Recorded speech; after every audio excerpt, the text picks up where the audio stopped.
মায়াপুর নিতাই গোল kitchen থেকে সবাইকে স্বাগতম। আপনাদের সাথে আমি আছি জয়প্রিয়া সখী দেবী দাসী। আজকে আবার চলে এসেছি আপনাদের সাথে আরেকটা নতুন রেসিপি নিয়ে। আজকে আপনারা হয়তো ভাবছেন যে আমি ময়দা মাখতে মাখতে কি বলছি। আসলে কি বলুন তো, ময়দাটা আমি মেখে নিচ্ছি, কারণ এখানে আমি ময়দাটা মেখে নিচ্ছি আজকে ভেজ মোমো বানাবো। তার জন্য ময়দা মাখতে হবে। আমি ভাবলাম যে আপনাদের সাথে একটু শেয়ার করি। এখানে আমি ময়দা, কারণ মোমোর ময়দাটা একটু লবণ আর মানে জল দিয়ে মেখে নিলেই হয়ে যায়। তার জন্য আর আমি ময়দা মাখাটা দেখাইনি। এই যে ময়দাটা নুন আর জল দিয়ে ময়দাটা মেখে নিচ্ছি। এই যে একটা ডো, শক্ত একটা ডো তৈরি করে নিচ্ছি। যে ময়দাটা আমার কথা বলতে বলতে মাখাও হয়ে গেছে। এই যে দেখুন, এখন এটা আমি রেস্টে রেখে দেবো 1 ঘন্টা। এখানে মোমোর সবজি নিয়েছি, এখানে বাঁধাকপি আর গাজর আমি কুড়িয়ে একটু লবণ মেখে রেখে দিয়েছি। দেখুন মজে গেছে। এখন এটা আমি ভালো করে চিপে নেব। এই যে একদম জলটাকে ভালো করে জড়িয়ে নিতে হবে যাতে জল না একটু থাকে।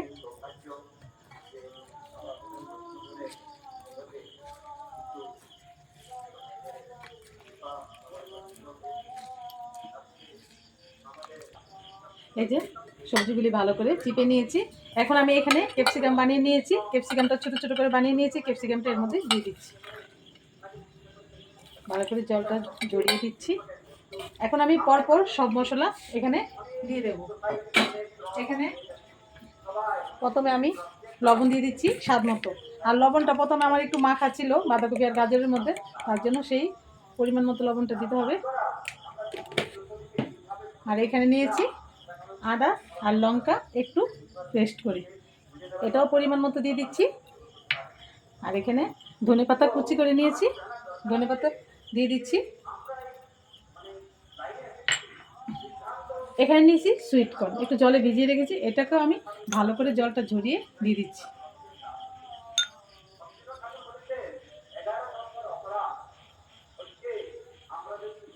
এখানে আমি একটু টেস্টের জন্য অল্প একটু হিং গুঁড়ো দিয়ে দিচ্ছি। এখানে আমি 1/2 চামচ সাম্বার দিয়ে দিচ্ছি। এখানে আমি গোলমরিচ 1 চামচের মতো দিচ্ছি, কারণ গোলমরিচটা একটু বেশি দিলেই না মোমোটা খুব ভালো লাগে, একটু ঝাল ঝাল হবে তো খুব মানে খেতে খুব ভালো লাগবে। এখন আমার সব উপকরণগুলি দেওয়া হয়ে গেছে। এখন আমি এখানে পনির নিয়েছি, পনিরটা একটু গ্রেট করে দিচ্ছি।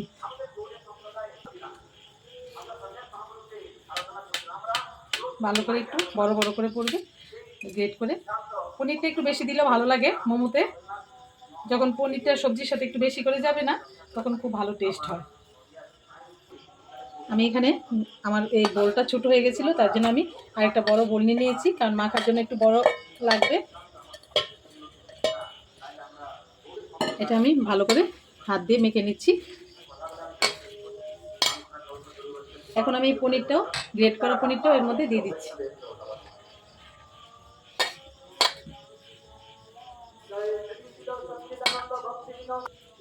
এখানে আমি 1/2 চামচের মতো চিনিও দিয়ে দিচ্ছি। চিনিটা দিয়ে ভালো করে মেখে নিলে একদম সবজিটা মজে যাবে। আর একটু ভালো করে মেখে নিচ্ছি। এই যে এখানে আমি এই লেচি করে নিচ্ছি ছোটো ছোটো করে মোমোর জন্য। ময়দাটা তো আমার মাখা ছিল, 1 ঘন্টা রেস্টে ছিল। এই যে ছোটো ছোটো করে লেচি বানিয়ে নিচ্ছি। তারপর আমি বেলে মোমো শেপ দিয়ে লেচিগুলি ছোটো ছোটো করে বেলে নিচ্ছি।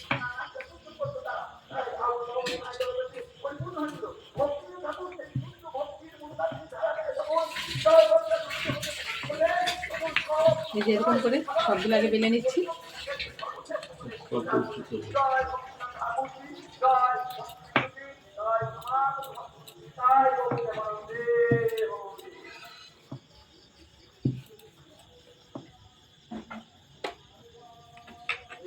এরকম করে আমি সবগুলো আগে বেলে নিচ্ছি। এই দেখুন, এবার আমি একটা একটা করে ভালো করে মোমোগুলি বানিয়ে নিচ্ছি।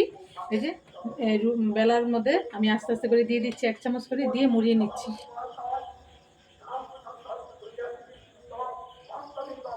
এটা আপনারা পছন্দ মতো শেপ দিয়ে নিতে পারেন, এক একটা এক এক রকম। আবারও আরেকটা বানিয়ে নিচ্ছি।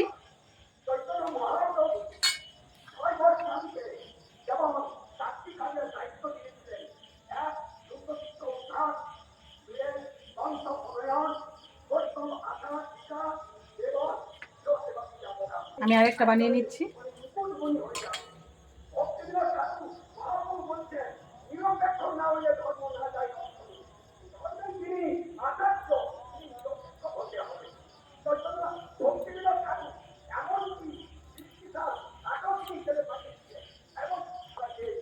এই যে আমি এখন এক এক করে বানিয়ে নিচ্ছি।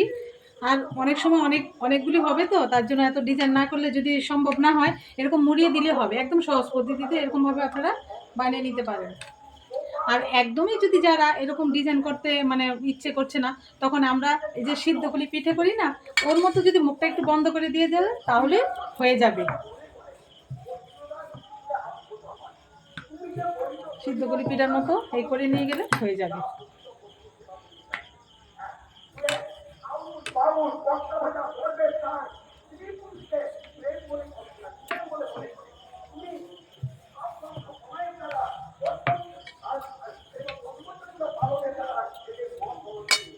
আর এখানে যে ক্লাস হচ্ছে না, আজকে ভক্তিবিনোদ ঠাকুরের আবির্ভাব তিথি উপলক্ষে ওখানে সব মহারাজ, সিনিয়র ভক্তরা, প্রভুরা সবাই ক্লাস দিচ্ছে। আর আমাদের এই কিচেন থেকে খুব সুন্দর ক্লাস শোনা যাচ্ছে। আপনারা একটু শুনে নিন কি সুন্দর ক্লাস হচ্ছে।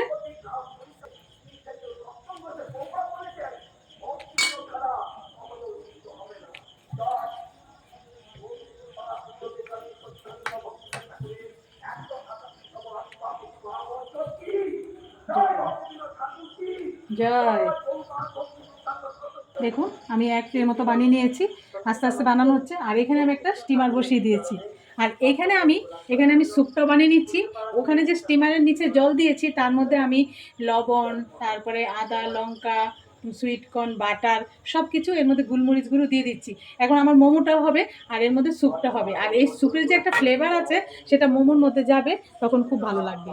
আর এটা আমি একটু ব্রাশ করে নিয়েছি সাদা অয়েল দিয়ে। আর এখন আমি মোমোগুলি এক এক করে স্টিমারে দিয়ে দিচ্ছি। মোমোটা যা জোগাড় করতে একটু টাইম লাগে, কিন্তু একদম হতে বেশি সময় লাগে না। এখন একটু গ্যাসটা মানে হাই ফ্লেমে দিয়ে দিলেই হয়ে যাবে। আমি এতটুকুই দিলাম, এখন আমি এটা ঢাকা দিয়ে দিচ্ছি। এই যে আমি ঢাকনাটা দিয়ে দিলাম। এবার আমি 5 মিনিটের মতো এটা মানে হাই ফ্লেমে করে নেব, জাল করে নেব, তাহলেই হয়ে যাবে মোমো। এই যে ঢাকনাটা খুলে দিচ্ছি, দেখুন কি সুন্দর হয়ে গেছে মোমো, একদম ভাপ উঠছে।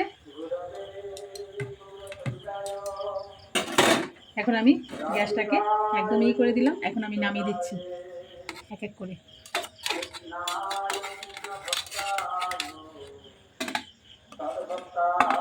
এই যে এই সাইডটা হয়ে গেছে।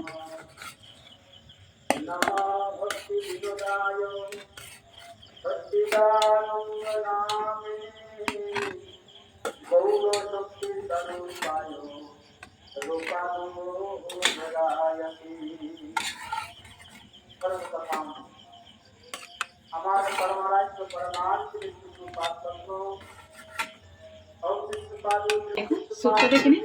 এই যে এর মধ্যে আমার মোমো হয়ে গেছে আর এই স্যুপটা হয়ে গেছে। এই যে আর এই পাতাটা দিয়েছি, এটা একটা সেন্ট পাতা, এটা স্যুপের মধ্যে, তারপরে অনেকে পোলাওর মধ্যেও দেয়, রাইসের মধ্যেও দেয়। এই যে এই পাতাটা একটু কুচিয়ে দিয়ে দিয়েছি, একটা সুন্দর ফ্লেভার আসে। এই যে এই পাতাটার নাম হয়েছে লেমন গ্রাস। এবার আপনারা এটা কিভাবে চিনেন আমাকে অবশ্যই কমেন্ট করে জানাবেন। এই যে এখন আমি এগুলি নিয়ে আস্তে আস্তে ঠান্ডা করে বনি থেকে ভোগ লাগিয়ে দেবো। দেখুন আমি এখানে সব ভোগের প্লেট সাজিয়ে নিয়েছি। আর এখানে আমি টমেটো সস করে নিয়েছি, ঘরেই করে নিয়েছি। আর এখানে আমি দিয়ে দেবো স্যুপটা একটু ঠান্ডা করে নিয়েছি, কেননা ভগবানকে ভোগ লাগাবো তো, ঠান্ডা করে ভগবানকে ভোগ লাগাতে হবে। এই জন্য আমি একটু ঠান্ডা করে নিয়েছি। আর এখানে ভোগের প্লেটে দিয়ে বাটিতে দিয়ে দিচ্ছি স্যুপটা। এই যে দেখুন রেডি হয়ে গেল ভেজ মোমো, কত সুন্দর। এরকমভাবে আপনারা সন্ধ্যার সময় টিফিনে বানিয়ে বাচ্চাদের দিতে পারেন, বাচ্চা থেকে বড়। আর এটা আরেকটা কথা কি বলুন তো, একদমই স্বাস্থ্যসম্মত এবং টেস্টি, হেলদি এবং টেস্টি এই খাবারটা। বাচ্চারা খেলেও সমস্যা নেই। কিন্তু যেহেতু ময়দা আছে, হয়তো আপনারা যদি ময়দা না করতে পারেন সুজি দিয়েও এই মোমোটা হয়। আপনার সুজি দিয়ে বা আটা দিয়ে কেউ যদি চান সেটাও করতে পারেন। আর নতুন নতুন রান্নার রেসিপি পেতে গেলে মায়াপুর নিতাই কৌর কিচেনকে সাবস্ক্রাইব করুন, সঙ্গে থাকুন। আর লাইক কমেন্ট শেয়ার করে দেন। সবাই ভালো থাকুন, সুস্থ থাকুন। আবার দেখা হচ্ছে পরের ভিডিওতে। হরে কৃষ্ণ। এখন এখানে আমি তুলসী পাতা দিয়ে দিচ্ছি। তুলসী পাতা দিয়ে আমি আমার গৌনি থেকে ভোগ লাগিয়ে দিচ্ছি। আর গৌনি থেকে একটু দর্শন করে নিন। দেখুন এখন আমি ভোগ বের করে সবাই প্লেটে বেড়ে নিয়েছি। সবাই এখন আমরা একটা প্রসাদ পাবো। আর কত সুন্দর সফট হয়েছে, আর কত সুন্দর এই সস দিয়ে খেতে খুব অপূর্ব লাগে ভগবানের প্রসাদ।